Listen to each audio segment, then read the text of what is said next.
How to add multiple stops to Google Map. Hey guys, welcome back to this quick tutorial video.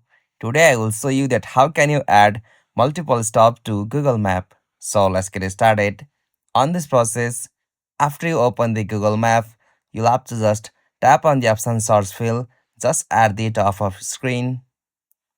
From here, you'll have to just search for the location from where you want to create your journey. So simply search for any location. So I will search here for London.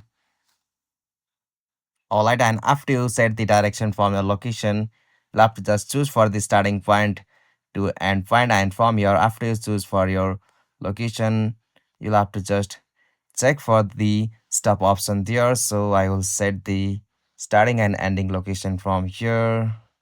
Alright, so in my case, I will choose like from London to Manchester. Alright, so as you can see, I have set it the location or journey from London to Manchester, and from here, if I want to add multiple stop to on this location, I will have to just tap on the option three dot just at the top right corner. Alright, from this option, tap on edit stops, and from here you can easily find the options like stop at the third one. So simply tap and drag that stop from here, and you can easily change this position of stop from here. So after you change the position, in that option tap on add stop, and from here you can easily add any stop from your journey. So simply I will search here for Walford.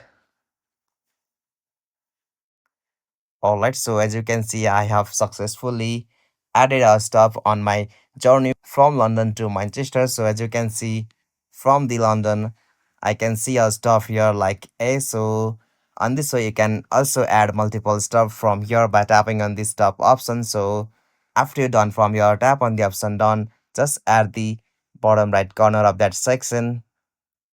Alright, so as you can see, this is the easiest and simplest way.